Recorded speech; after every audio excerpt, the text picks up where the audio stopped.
And welcome to another edition of Sports Talk with Tonsoni. I'm your host, Brian Tonsoni. And on behalf of Delphi Bracketology, we have a special guest with us tonight. Kerry Miller from BleacherReport.com out of Charlotte, North Carolina, has agreed to join us and talk bracketology. And we're very glad to have you, Kerry. Thanks for joining us tonight for this discussion. Hey, you got it. I'm glad to come on. I love what you guys are doing. I wish I had a bracketology group back when I was in high school. We kind of fell into it, Kerry, as just a discussion here in Indiana, where Indiana Purdue was 4 years ago, and we decided to do a little research, and it's been a treasure to find out the process. So how did you get started doing bracketology, and share with our listeners how long you've been involved in this? Yeah, I've been doing it since I was in high school. So like I said, I wish there was a club for it. All my only options were chess club or the newspaper, I think. But yeah, it was a lot of fun trying to figure out how it worked. Initially when I started, I kind of disregarded RPI and focused on the AP rankings because I didn't know what I was doing, and gradually kind of figured things out. But when I was late in high school, early in college, I used to always try and come up with these statistics to figure out who should advance in the tournament. Like the best one I ever had was probably average margin of victory times conference RPI. I don't know why that worked out, but that got me all four Final Four teams one year. But eventually I decided to go the other way and try and figure out who actually deserves to be where. And that became an obsession of mine. After college, I was a data analyst for a couple of years. So, bracketology kind of made sense from that perspective. Excellent. And so you've been doing this for a while. And now, what are the things? We all try to guess what the committee's going to do, and we all take the lead from their so-called stated criteria. But for you personally, when you start looking at these teams to seed them, what are the key things for you in your seeding process? I mean, for me, it's really kind of ratio of quality wins to bad losses. If I'm ever sort of in a tiebreaker situation there, I know now we've got the quadrant 1, quadrant 2, all that stuff. But, even back when it was just top 50, top 100, whatever, I always felt like, 3 quality wins could make up for 1 bad loss, something like that. So that was always the perspective I kind of went into it with. Obviously the more challenging schedule you have, the more opportunities you have for those quality wins. And that's why we always end up seeing the, major conference teams up top. But, like you said, we're trying to guess what the committee's going to do more so than what we think should be done. But I know there's been a push in the last couple of years for more, KenPom, BPI, those type of metrics. I'm wary about that a little bit because my theory is if we go towards margin of victory stuff more, you'll have more really weak non-conference schedules as teams just try and kind of fudge those numbers. And we'll see where it goes from here. But I think the quadrant thing is a step in the right direction because that's sort of already how I try to do it, giving a little bit more credence to road wins and neutral wins than home wins. So I'm glad they finally took a step in the right direction there. Yeah, I agree with you on the metrics. There's a fascinating thing about the metrics, but you can game that just as much as you can game the RPI with margin of victory and who you schedule. And if you can hold teams to lower point values by scheduling down, and there's no strength of schedule factor, then your defensive efficiency and offensive efficiency can really be adjusted on some of that as well. So, well, let's get right into it, Kerry, and talk about what everyone's going to be talking about is seeds. And we're going to break it down, and we're going to talk about seeds 1 through 4. I'll leave it up to you if you want to run down those, or you just want to talk about some interesting seeds. I think all of us have the 3 top seeds in somewhat order: Xavier, Villanova, and Virginia. And then it gets where you can maybe have some differences. So share with us your thoughts on your first 4 seeds. Yeah, even that, it always seems like the 4th number 1 seed always comes down to, Saturday of championship week. Right now, I think it's pretty solidly Kansas. I thought it was them even before they just blew out Oklahoma. Was it a 30-point win? Not that that matters as far as the RPI is concerned, but that was a nice statement win for Kansas. But I think the most interesting team on those top 2 lines is Auburn. I cannot believe Auburn is up there, having lost D'Angelo Purifoy and Austin Wiley before the season began. All the FBI mess surrounding them. I don't think anybody in their right mind would have guessed that Auburn would be a top 8 team right now. And I actually have them at number 5 overall. So if Kansas had lost to Oklahoma, Auburn would have been my 4th number 1 seed, which just still blows my mind, even though we're now 3.5 months into the season. And they lost one of their bigger guys just this week to a broken ankle or dislocated ankle too. So now their front line's going to be relying on a freshman. I read the article, and the name's escaping me right now, but that is a surprise team. We also have Kansas. We had Kansas up for the reveal based on just quality wins, and we were wrong. We made a discussion between Kansas and Purdue, and we voted in our committee. It was 6-4 for Kansas, but I think Kansas has worked their way back up.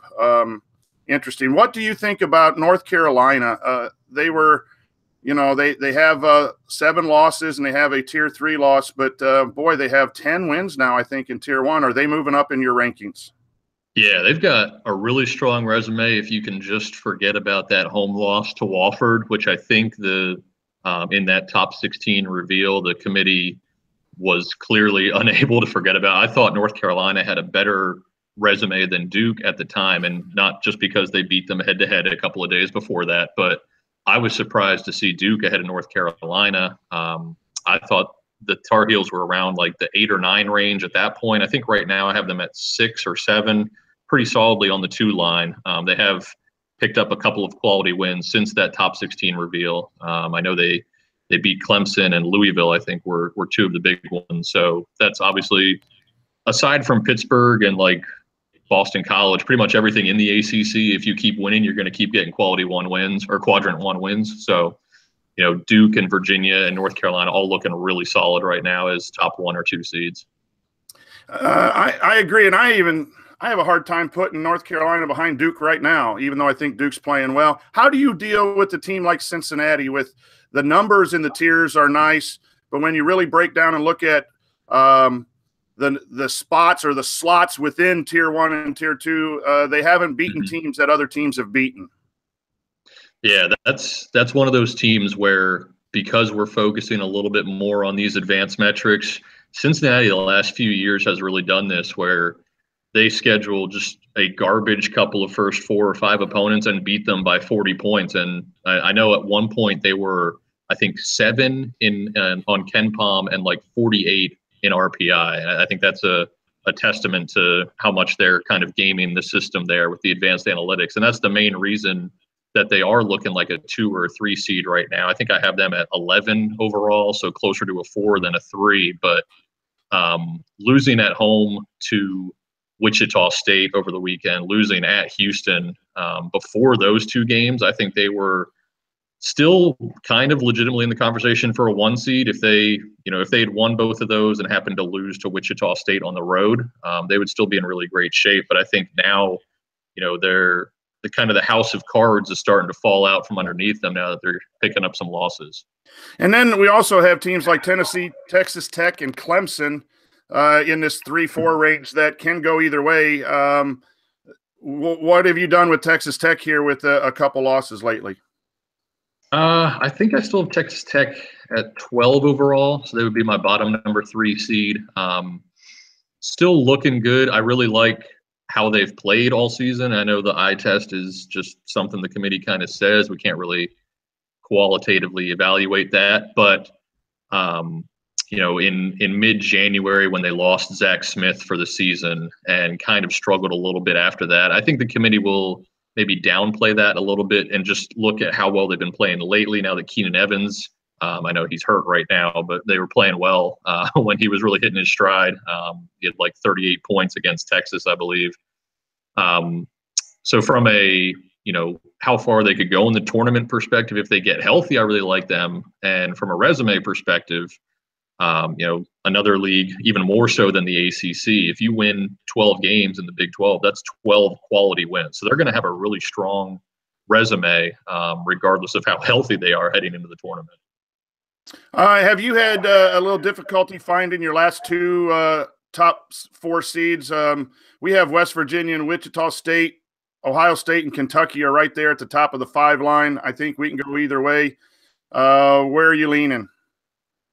I think we're in agreement there. I have Wichita State, Tennessee, Clemson, and West Virginia as my 4 seeds, or at least I did when I did my last bracket Tuesday morning. I guess that may have changed a little bit, but I know West Virginia beat up on Baylor on the road, so they certainly wouldn't have gone down since then. Clemson lost to Virginia Tech, though, so maybe they have dropped off the 4 line at this point, but haven't done a fresh bracket in the last 48 hours. But yeah, the interesting thing to me about the 4 line this year is that really the only team in the conversation for the top 4 seed lines from west of Oklahoma is Arizona. Maybe Gonzaga could get up there if they keep winning, but it's kind of looking like, you'd rather be the top number 5 seed than the bottom number 4 seed, because you're like, right now I have Wichita State in the West region and playing in Boise, I believe. So why would they want that geographically? You're almost better off dropping a game in the tournaments. That's an interesting point. So let's move to the 5 through 8 seeds. And here's where our listeners need to know that if you're in this business from 5 to 8 and 8 to 12, it gets to be really kind of confusing depending on the criteria you're looking at. I do think that there's some teams sitting on the 5 line that are somewhat better than the rest, but you can make an argument for a lot of teams. So what are you thinking in the 5, 6, 7, and 8 range? And these are the seeds that really screwed me in the bracket last year. I got all 68 teams in, but like the 5 through 10, I was just all over the place. I had a really busy week with Bleacher Report and didn't have time for proper scrubbing, and it killed me. I didn't do so well in the bracket matrix last year. But yeah, these are the seeds that usually are the toughest to distinguish between, because so many of them have 3 or 4 really good wins and 2 bad losses or something like that. I mean, a team like Oklahoma right now, that I still think they're in the like 7 seed range, even though they're 16 and 11, I think. I mean, that's the team everybody's arguing about, mostly because everybody's talking about Trae Young. But, what do you do with all of the quality wins they had the first 2 months of the season? And now they're sort of falling apart. The committee has explicitly stated in the last, I guess it was 5 years ago, they got rid of that last 12 measurement for, that doesn't appear on the team sheets anymore. So how you're playing heading into the tournament, in theory, doesn't matter that much anymore. And from the full resume perspective, Oklahoma's still in much better shape than a team like an Arkansas or a Florida State. So I think they're still in the conversation for that 5, 6, 7 range if they can avoid going 0-3 the rest of the way. One of the things our committee and our group is really struggling with is the Rhode Islands, the Gonzagas, the Houstons, where to properly place them, because their record looks good. A couple of those teams have some pretty good strength of schedule. Houston does not at 254. I'm looking at our spreadsheet right now. But are they 5 seeds, 6 seeds, 7 seeds? I think that's going to be a key to getting this bracket matrix thing correct. And I don't know that there's really any science to placing them. It's going to have to go by feel, I think. What are your thoughts about teams like that? Yeah, I forget if it was if you guys I was tweeting with the other day, where I feel like you just get to a point where you get sick of putting in teams ahead of Gonzaga and St. Mary's and Houston. You eventually just slot them in, even though it might be a team that's like 6 and 7 quadrant 1, right above a St. Mary's that's 1-0 quadrant 1, and then a 4 and 5 quadrant 1 team right below them. It's just so weird dealing with the vast differences in schedule strength. But I think that's every year. I think we got a little lucky last year that Wichita State was really the only one in that conversation, because Gonzaga was clearly a 1 seed, and there really weren't any other teams from these kind of mid-majors in the conversation. This year it's a lot different. There's a ton of them, and it feels like all of the teams in the 9 to 12 range have like 3 or 4 bad losses. So how do you compare that to a team with 1 really good win and maybe just 1 or 2 bad losses? Those 3 teams are definitely going to be tough. Right now I've got Gonzaga as a 5. What do I have? Houston as a 7, and I have St. Mary's out at the moment, losing to, San Francisco. I remember back in November when they lost those back-to-back games to Washington State and Georgia. At the time, everybody jumped on Twitter and was like, well, St. Mary's isn't making the tournament as an at-large unless they beat Gonzaga a couple of times. And they kind of made up for that by winning one game against Gonzaga. Now they just gave it away by losing 2 in a row. So I think they're going to be more so than any other team the one to really watch, because they play the West Coast Conference tournament is always one of the first ones finished, and then we just kind of watch teams bypass them as the major conferences go on. Yeah, we're finding this interesting. You have some teams with lower tier 1 wins, but really strong schedules and good records versus teams with 11 losses and really strong strength of schedule and 6 or 7 wins in tier 1. It's a combination that's really thrown us. Like, I'm looking at Michigan. We have Michigan up on the 6th seed, but they're 3-5 in tier 1. We have Arizona State on the 6th line. They're 3-4. And you drop down, Oklahoma's got 6 wins. Missouri's got 6 wins. And so, and they don't have bad strength of schedules. That's something that we're flipping around here with. And we're trying to go deeper in when we look at the team sheets more than just the numbers, of course. But those are the interesting things. And how are you dealing with some of these 10, 11 lost teams with 2 weeks to go? I'm looking at Alabama, who looks good one night and doesn't look good the other night. You got Texas A&M, Missouri, Oklahoma, you already mentioned. Those are teams that have really good wins, but they have a lot of losses.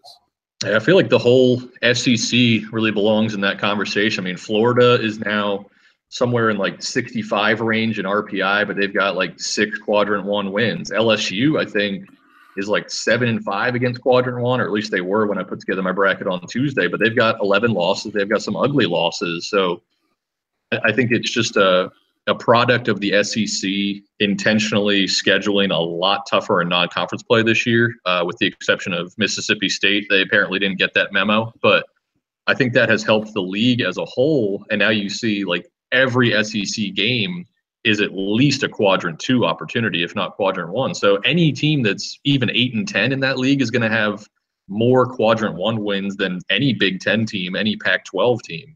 So those are the tough ones to distinguish between. I'm old. I'm going to retire here in about 5 years, but I think us bracketologists need to be hired in Division I basketball to figure out and help coaches schedule. You're seriously, I mean, and there's a little bit of luck involved too. You can schedule someone who you think is going to be in the top of a smaller conference, and then they have an injury and they end up going, 10-14 or something like that. But you need to be scheduling in that 100 to 250 range and hope that the schedule works out for yourself, because the goal is getting into the tournament. And I personally, since I've been in this for 4 years now, I get a little perturbed at all these announcers saying, oh, that's a tournament team and this team's only lost 7. Well, play somebody. And I coach high school basketball, so I'm a coaching standpoint too. Play somebody.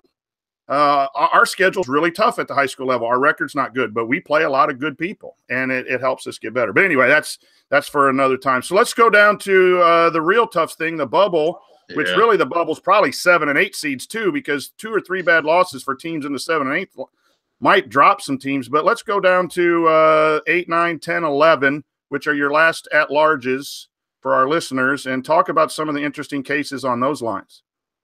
The one team for me that has really stood out lately, kind of streaking into the tournament, is Marquette. Another one of these 11 loss teams, but they've got a lot of quality wins.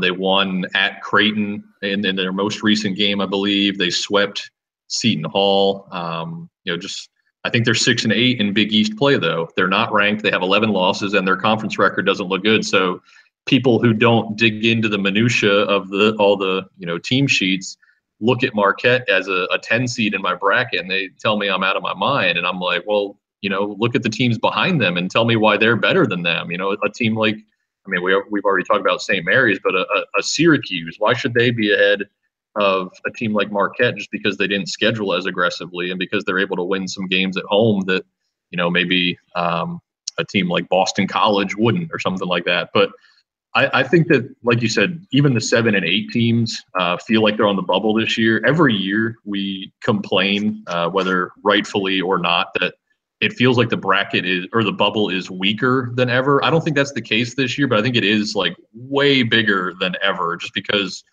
if nothing else, we're not really sure how the committee is using this new quadrant system, and comparing quadrant 1 wins to quadrant 3 losses or something like that. So a lot of teams are staying in there, and just since everybody seems to have, maybe a half dozen quality wins and 3 bad losses, it's just really hard to distinguish between them. I really think the conference tournaments, more so than most years, are going to play a huge part, maybe not so much in selection, but certainly the seeding. That's a point that we just talked about in our committee that we thought we've done incorrectly the last 2 years, is put too much emphasis on the conference tournament. And then you make a really good point. We might have to this year, but we've, I think, moved people up or down based on, who won the semifinal games or that, because we're all watching in that week. Right. And so we made a conscious effort to try to solidify our stuff Thursday or Friday night with just about 4 or 5 scenarios. But you make a good point that I'll have to take back to the group and say, hey, maybe for seeding purposes, we really need to look at it. I'm having trouble with the Big East. Creighton and Seton Hall and Butler and Providence. I think they're all in, but in what order? And I go back and forth of flipping them anywhere from the 8, 9, 10 seed range. Your thoughts on the Big East, those teams in that area? Yeah, I'm right there with you. I don't know if you know Lucas Harkins, but he was tweeting today that Creighton has not beaten a top 7 team in the Big East since like January 15th or something, whenever Martin Krampel went down. Seton Hall has not beaten a top 6 team on KenPom in the Big East since January 6th. It's just like these teams are beaten DePaul and Georgetown, and that's about it. And in some cases, they're not even doing that. Like all these Big East teams, I remember around the New Year's bracket projection, I think I had probably 6 Big East teams as 7 seeds or better. And now it's like Villanova and Xavier, and everybody else has just completely fallen apart. Even until just a couple days ago, I still had Creighton as like a 6 seed. And now I look at them again, I'm like, well, this is a bubble team. What the heck happened here? So I think that's just, all across the Big East, St. John's all of a sudden starting to win games isn't helping matters there either. But aside from Villanova and Xavier, it really doesn't feel like anybody's solidly in from the Big East. But I do feel like they're going to get 6 teams in. It's just a question of who those 4 bubble teams will end up being. Yeah. I think Creighton's probably the most vulnerable right now as I look at it, and maybe then Providence, those 2 teams. Providence lost today in the suspended makeup game. What are your thoughts on a couple teams on our bubble we have in? By the way, we have Marquette and LSU in. Me too. Good job. Right now. So, and that's just one of those where it's like, man, the numbers show it. You look at who they beat, shows it, and then you don't see a lot of people doing it, and you start questioning yourself. But at some point, you just got to be a little cocky and say, hey, we know what we're doing. Let's go with it. Right? Let's talk 3 teams. Washington has some really nice wins, but that's about it, and they've been fading. And I know it's a body of work. We've talked about that. We have Washington as the top 11 seed. What are your thoughts on Washington? I have them out right now. I know I think they have 4 quadrant 1 wins, but then really not much behind it. And that was kind of my problem with Syracuse or Virginia Tech, one of those teams. I think it was Virginia Tech that had like 1 really good win North Carolina State. That's the one. They beat Arizona on a neutral court. They beat Duke. They beat Clemson. They beat North Carolina. But there wasn't anything behind it. So it was like just 4 kind of anomalies on a 27-game schedule. Now that they've added a couple of decent wins behind it, I feel like they're pretty solidly in as like a 9 or a 10 seed. But Washington doesn't have those, supplementary games yet, and they have a couple of bad losses. So even though I know they won against Arizona and Arizona State. Off the top of my head, I don't remember who their best non-conference win was, but it was Kansas. They beat Kansas. Kansas. Yeah, that was the huge one.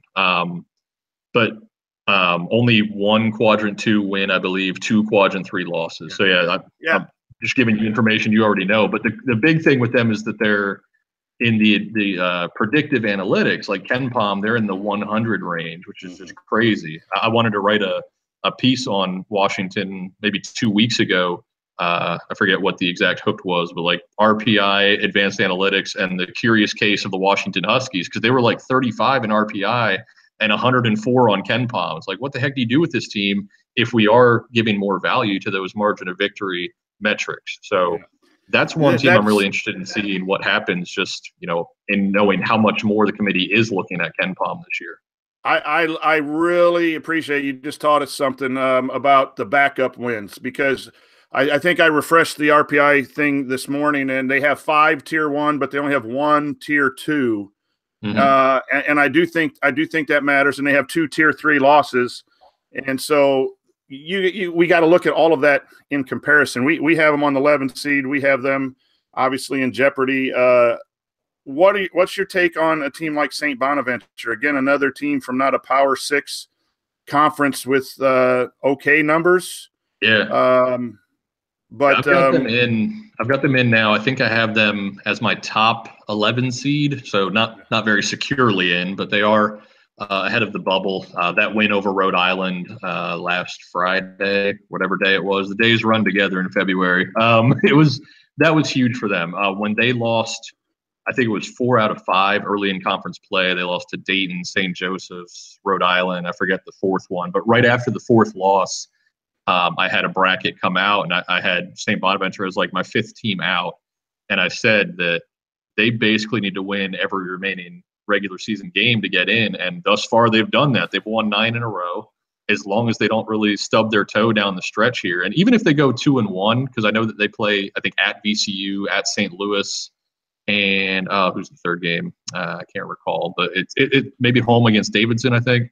If they were to lose just one of those games, it wouldn't be terrible, like a loss to a George Mason or a Fordham or something like that. But if they can go 3-0 the rest of the way, I think they're pretty securely in. If they go 2-1, just kind of show up in the A10 tournament, they should be in still. And then we have some teams like Texas and Baylor in the Big 12. And then, I'm watching UCLA on the TV here, UCLA, Utah right now. Those are teams that we have out. We've had UCLA in and out in the last 3 weeks. But those teams are kind of battling. Texas is on a downturn. They both have some Texas and Baylor have some nice number wins. Your thoughts on some of those teams? Yeah, Texas, I think I had as my top 9 seed in my last bracket, but that was before the loss to Kansas State yesterday. So now I'd probably have them in the low 10, high 11 range, even with the 12 losses. I still think because of their quality wins, they'd still be in good shape. I think they're 5-8, 5-9 against quadrant 1, somewhere in that range, and no quadrant 3 or quadrant 4 losses. So that's where, I go back to what I was talking about way back in the beginning, where I kind of look at the balance of quality wins to bad losses, and they've got 5 really nice wins and no bad losses. So that still feels like a tournament team to me when we're, debating teams like a UCLA or a USC team that lost at home to Princeton and doesn't really have that many quality wins. Like, why should that team get in ahead of Texas just because Texas played such a tougher schedule?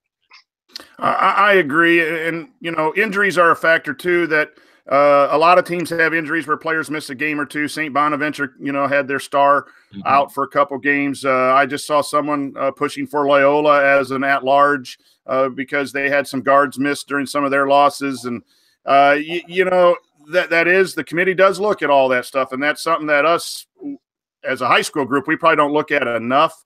Notre Dame, it will be interesting to see if Colson comes back and what they do. So let's jump down. I don't want to take all of your evening because I could talk to you about 10 hours. I love this stuff. But teams that are maybe not even in your first 4 out, but teams that you're watching that are hanging still in consideration, that might be that surprise team like in 2016 when I think no one in the bracket matrix had Tulsa making the tournament.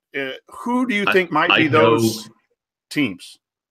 I know that year I had Tulsa as my 10 seed until Selection Sunday, and then I finally gave in. I think I looked at the bracket matrix too many times. I was like, maybe this team isn't going to get in, and I blew it. But yeah, I don't think anybody had them that year. Or the year that UCLA got in and then made the Sweet 16 and nobody thought they should get in. The year Syracuse got it. There's always that one team that shouldn't get in, and then they win 2 games.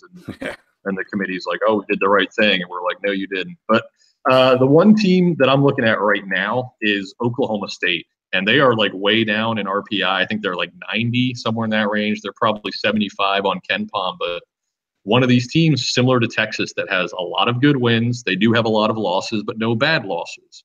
So if the committee, really looks at them, sees they won a road game against Kansas, a road game against West Virginia, they beat Texas Tech at home yesterday, I believe. Like, those are three incredible wins over, potential 2-3 seeds in the tournament. And, they didn't lose to anybody. They didn't really schedule anybody in non-conference play aside from, I think, Texas A&M. But that's one team that I'm curious about right now. If they happen to win 2 of their last 3 games, how much will that help their RPI? How high do they need to get if a team like Syracuse could get in 2 or 3 years ago at like 77 in RPI? Here's where I think, you said something about the conference tournaments being more important for seeding than selection. This surprise team might be the one case where selection might be determined on who makes a run to a semifinal or a championship game and gets those 2 or 3 tier 1 wins along the way, and the committee throws them in on Saturday night or Sunday morning. I wrote something in our on our webpage. We're trying to do some blogging and getting our students to write as well. And I wrote something today about the number of wins that there's only 4 teams with 2 wins that are in our bracket right now in tier 1. And there's only 14 total with 2 or 3. So of the 46 teams that we look at, there are 32 teams with 4 or more tier 1 wins. Yeah.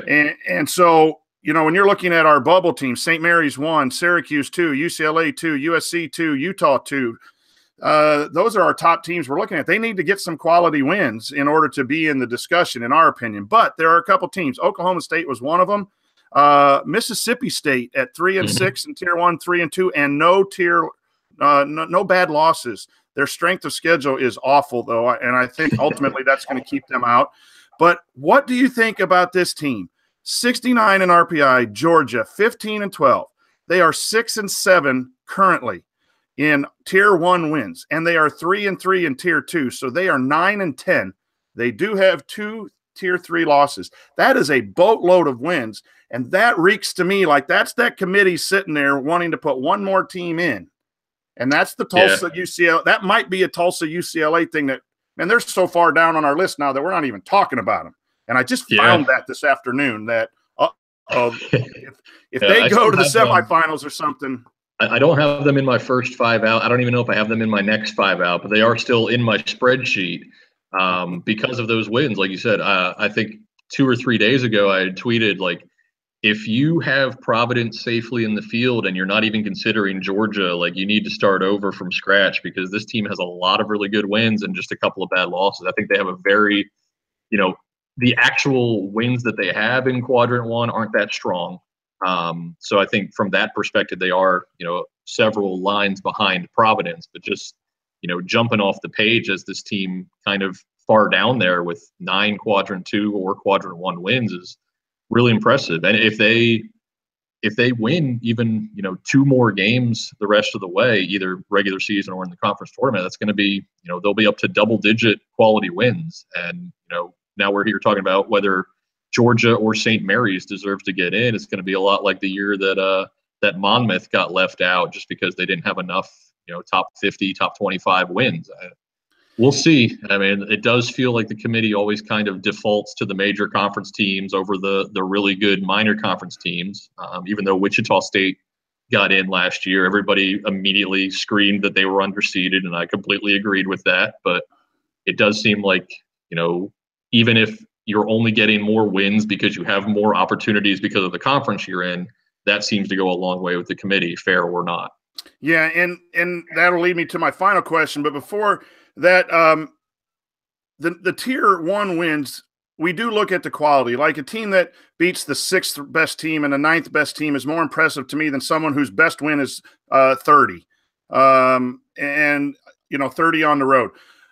But I wonder what the committee – we don't know what the committee is going to look at. These tier 1 were set as important wins. And so even though I look at it like a 74 tier 1 win is not that impressive, and I kind of try to downgrade that, I'm wondering if the committee will say, you know what, it's still a tier 1 win. And I try not to look at the names. I try not to look at the names because I'm more impressed with the Louisville than I am with the Buffalo. And that's really unfair as well, I think. Yeah, and there was one team I was looking at recently It was for my stock watch, my bubble stock watch. I forget who it was, but I was looking at the quality of their wins, and they had like 3 home wins, quadrant 1, and they were all against teams in the 24 to 30 range, and they had 2 quadrant 1 road wins that were in like the 68 to 75 range. Like by now, all 5 of those wins could be quadrant 2. Like that's how close they are to the cut line. It's just you never know. That's why I would love to see, rather than these quadrants where it's still very volatile. It just depends on what these teams that you played forever ago end up doing on one given night. I would love to see it, average of your top 3 wins, average RPI of your top 3 wins, top 5, top 10, and then like the average RPI of your top or your 3 worst losses, something to that effect, where it's not so volatile, but you do still get the feeling that a key win late in the season can have a huge advantage for you. Like the games still all matter, but like I said, I think we're headed in the right direction with the quadrants, but there's still plenty of room to go there. And that leads me to our final question is, I'd like to see some teams from some different conferences get a chance that I think are deserving, as opposed to, and I'm a Big Ten guy here in Indiana, but let's say the Big Ten on a different year than this year, but got 8 or 9 teams in. I'd rather see a mid-major than one of our Big Ten teams get in and have a chance at that 10 seed or 11 seed. That's a fan. I'm not talking as a bracketologist right now. I'm just talking as a fan. There are some really good teams that I believe would deserve to be in at that 10 or 11 seed and go against that 7 or 6 seed and have a chance, as opposed to a team that might be 8 and 10 or 9 and 9 in the conference. And I know conference affiliation isn't part of what we do, but your thoughts on maybe including some teams or what we can do to maybe not have the focus be totally on the Power 6 conference, who do have more opportunities, because I believe Nevada should be in. I really might believe that St. Mary's should be in. Yeah. And I know they need to schedule better, but those kind of teams deserve to be in, I think, sometimes over some of these bubble teams. What your thoughts on that? From a fan perspective and not from a projecting what the committee is going to do perspective, I absolutely think St. Mary's is one of the 36 best at-large teams in the country. Watching them play, I think they have 4 seniors in their starting lineup. They have one of the most efficient offenses in the entire country. Like, they would put up more of a fight than, a team like Oklahoma State or Baylor, who just barely sneaks in as an 11 seed. I do wish that we could do more to get those teams in. But I mean, the one problem with the whole argument about, we should, include these teams, every conference has that opportunity. They just chase the money with the conference tournaments. They could just say, our winner is our automatic bid, but they're not that interested in getting their best foot into the tournament necessarily. They just want whoever is hottest and get those few bucks for being on ESPN for a couple of days. Yeah, that's true. I just, as a fan, I get the idea. You want the best tournament possible and get the best teams in there. And, there are some teams from the major conferences that aren't going to be selected that are better than some of the automatic qualifiers. So technically you don't have the best tournament ever when you allow every conference to play in. And so the beauty of it from an Indiana basketball, high school basketball, where everyone's in the tournament and everyone has a chance, I guess maybe that's my bias, is I'd like to see some of these. I'd like to see some spots reserved, either 2 or 4 spots reserved for non-Power 6 teams based on the same criteria. You got to have high RPI and good Tier 1 wins in order to be invited if you don't get an automatic qualifier. But I think that would make the tournament a little bit more. It's already awesome. Who am I kidding? But for me, even a little more awesome. So, final thoughts, Kerry, on bracketology, college basketball, and what we do. Who should we watch? Any big surprises you think are going to happen? Oh, I think there's going to be big surprises every single night, because that's how it's been all year long. I mean, it's crazy. I know the Rush the Court does this thing where you pick 10 games midweek and then on the weekend. And I don't think I've ever gone better than 6-4 in it, because there's just all these crazy upsets every day. But yeah, it's going to be nuts. Usually at this time of year, we at least feel really solid about, who's going to be in the conversation for the 1 seeds. Maybe it's like 6 teams at this point. It still feels like 10 or 11 teams could get in. Like, I have Michigan State as my number 9 overall seed. If they win the Big Ten, they're absolutely going to be a 1 seed, even though they kind of struggled in the schedule making department. They don't have that many quality wins, but so many teams that are still trying to establish themselves, and then just the bubble is such a mess. Like, usually by now you can lock in pretty much everybody like 8 or 9 seed maybe or better. And now, like, even the 6 seeds, I'm like, yeah, I don't feel that great about them. They could lose out and be in a lot of trouble. So I think there's going to be a lot of chaos going on. I mean, even just looking back at my projected bracket from New Year's, when I had Oklahoma and Arizona State in the conversation for 1 seeds, and that was just 6 weeks ago. Like, so much more can change in these last 2 weeks. So it's going to be a fun ride, but it's tough to predict anything in this sport. Well, I appreciate you taking time to talk. It's become a passion of mine in the last 4 years, and I really have a lot of appreciation for those of you who write and do this for a living. I teach, so thank you again for sharing. The bracketology world has been great in sharing information, and it's been a neat experience, and I thank you for being part of that. Hey, you got it. I just hope I can finish ahead of you guys this year. I know I didn't last year, and obviously the year before that when you guys won, I sure didn't. I was pretty good in 2016, but last year it was awful. So maybe find somebody better for the next one. But it's certainly a passion of mine as well. Like I said, I've been doing this since high school, so it is a luxury. It is a luxury to have 10, 11 minds to go over this stuff and double check your work and all of that stuff. So no, we appreciate you coming on, and wrap it up again. I'd like to encourage everyone to look into Project 44 at Butler University, a project for bone marrow transplant registry in honor of Andrew Smith, the center who lost his life to leukemia. His widow, Samantha, is wanting to get people to register. And if that is in your realm, please look up Project 44 at Butler. Be the Match is the national registry. And if we can save lives based on this podcast, that would mean the world to me. Andrew was a great player here in the state of Indiana. So for Sports Talk with Tonsoni and Delphi Bracketology, this is Brian Tonsoni. We again thank Kerry Miller from Bleacher Report for joining us. Happy hoops watching.